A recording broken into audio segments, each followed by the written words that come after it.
Welcome to another deep dive. We've got some really interesting stuff to unpack today. You know how this works. You send us the material, and we kind of dive in. We try to boil it all down and make sense of it all together. Exactly. Today we're tackling something pretty complex, actually. It's about how missionary efforts intersect with Muslim communities. You get pretty controversial, too. Yeah, you picked out this article, Going Too Far, by Phil Parshall. It really stirred up a lot of discussion among, well, people involved in missions. And I think it gets to the heart of this really pricky question. You know, when you're trying to share your faith with people from a totally different background, how do you do that without losing the core of what you believe? Right. It's like walking a tightrope. Yeah. Parshall, he's got all this experience working in Bangladesh and the Philippines for decades, and he's grappling with this tension. Like, how far can you adapt the Christian message? Yeah. You know, they call it contextualization. But how do you make sure you're not compromising, the core beliefs? And that's where this whole idea of syncretism comes in. It's a fine line. Yeah, how far is too far? When you're trying to connect with people from a different faith, I mean, what Parshall's article really digs into is, well, I guess you could call it a pretty radical idea. Okay. The idea of missionaries actually, like, taking on a Muslim identity and participating in Islamic practices. Wow. It really makes you think about what it means to, share your faith authentically. So this new strategy that Parshall is talking about, he describes Christian evangelists who are going way beyond just cultural adaptation. They were actually like declaring themselves Muslim, legally changing their status, and even taking part in salat, the Islamic prayers. Yeah. In mosques. Yeah, he even mentions examples of Asian Christians who actually went through this whole legal process to become Muslim. Their aim was to basically be Muslim to Muslims as a way to share their Christian faith. And it's really about where Parshall draws the line. Adapting your methods, sure. But legally becoming Muslim, that takes it into a whole different realm for him. It raises questions about, sincerity. Right. About identity. About what it truly means to follow Jesus.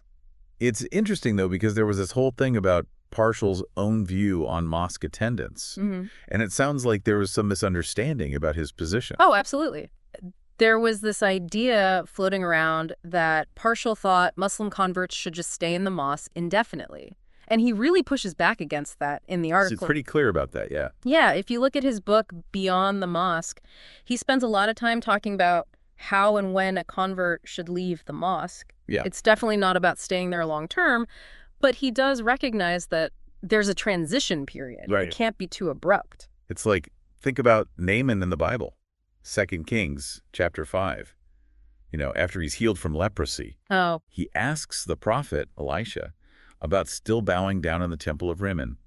And Elisha tells him, go in peace. It's like acknowledging the sensitivity of that initial stage when someone is coming to a new faith. Exactly. It's about wisdom and discernment. But Parshall's definitely not advocating for Christian converts to just blend in and keep practicing Islam long term. No, not at all. And this is where I think that C1, C6 spectrum that John Travis came up with becomes so helpful. Oh, absolutely. It's a fantastic tool. Because it helps us understand, all the different ways that Christ-centered communities can actually function within Muslim contexts. It's like a framework, for looking at all these different approaches. Yeah. It's essential for this whole conversation. Yeah. So John Travis, he's also got tons of experience working in missions in Asia, and he created this spectrum to basically categorize, how much Christian practice is adapted to the surrounding Muslim culture and religious context. It gives you a way to see how much they blend in or stand out, I guess. Exactly. So let's break down these categories for a second, because they're really key to understanding all of this. Okay. So at one end, you've got your C1 and C2, the more traditional church models.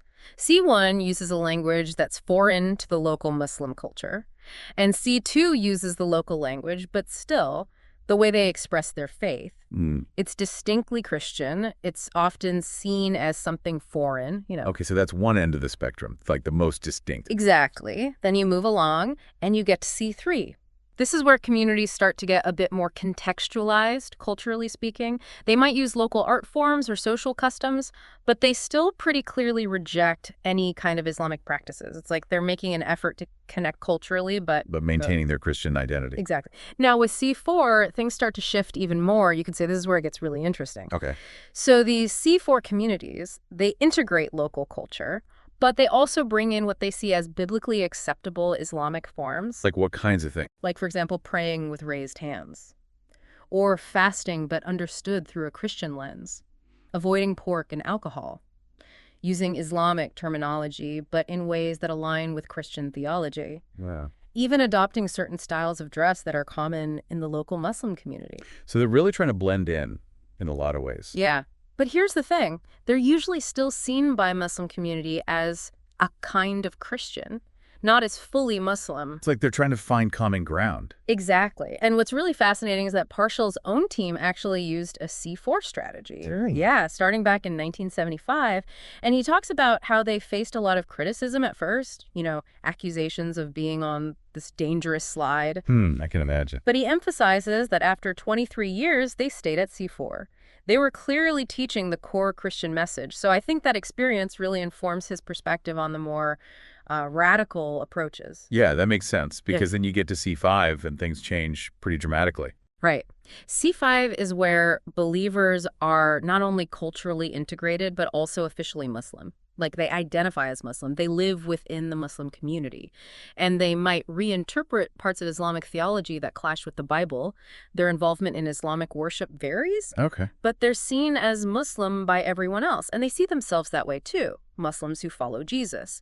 So you can see how that's really different from C4, where there's still that clear Christian identity, even with the contextualization. So they're not outwardly Christian at all. Not really, no. And the article brings up this messianic Muslim movement in Islampur as an example of C5. Oh, right. It's reported to have thousands of followers. And the findings about them are pretty complex. Like what? On the one hand, they put a lot of emphasis on reading the New Testament. They have regular Christian worship gatherings, and they believe in Jesus as the Savior who died for their sins.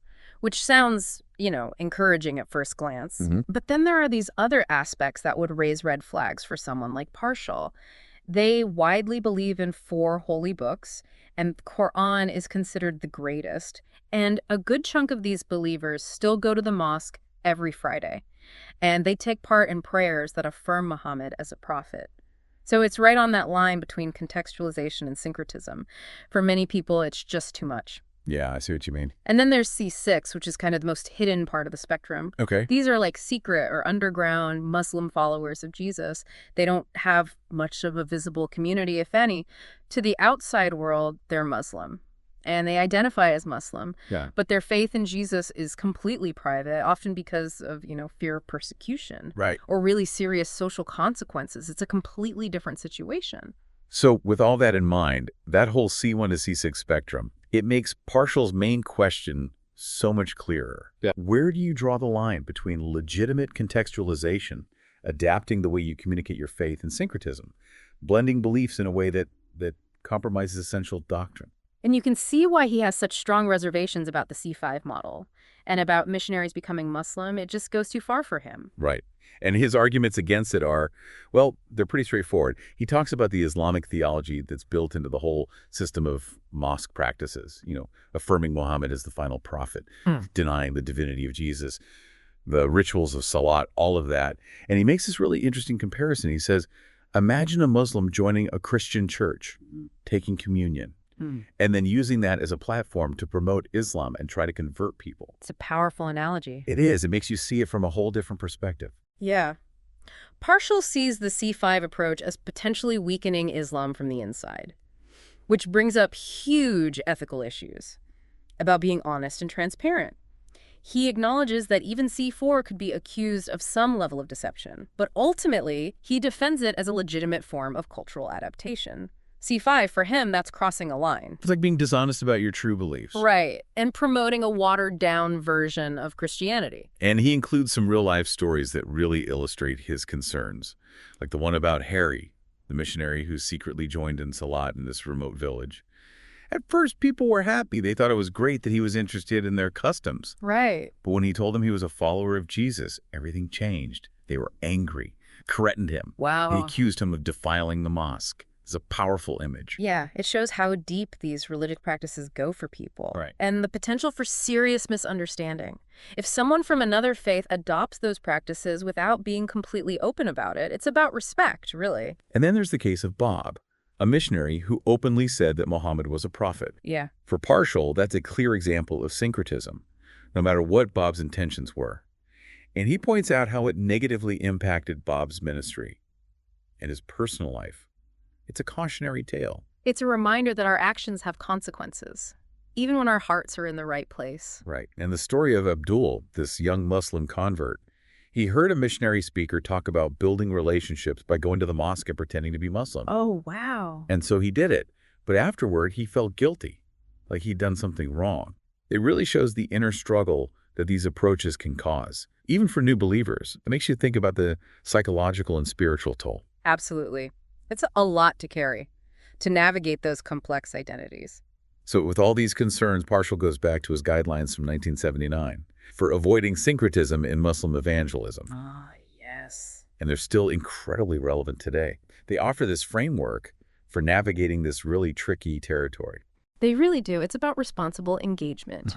So those guidelines, they emphasize how important it is to truly understand Islam, both as a religion and a culture, and to be open to experimenting with contextualization, but always being aware of the dangers. Right. It's a balance. Exactly. You have to have a firm foundation in what the Bible teaches about the uniqueness of Christ and the whole issue of syncretism. You need to be constantly checking and analyzing the impact of your efforts. How are people understanding the message? What's the effect on new converts?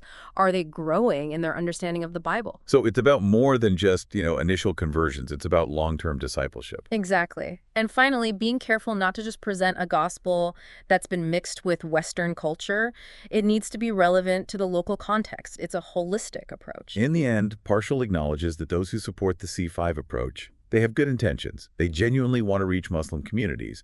But he's really worried about where those strategies might lead. And he calls for open, honest discussion among theologians, missiologists, and church leaders to make sure these efforts don't end up creating something that falls short of true Christian faith.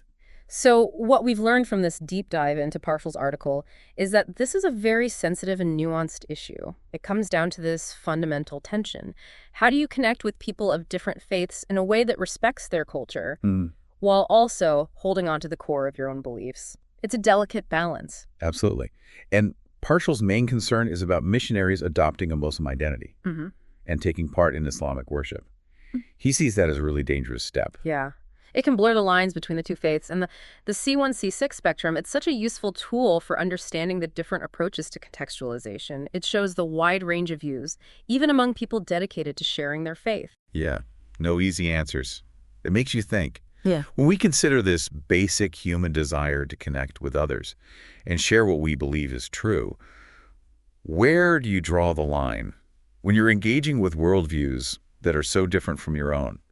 What are the principles that should guide us when we're trying to communicate authentically and respectfully across those divides? That's the question, isn't it? It is. And it's something worth thinking about. Maybe you've been doing some more research on interfaith dialogue, the history of missions. It's fascinating stuff. It really is. Thanks for joining us for this deep dive. It's been a pleasure. We'll see you next time.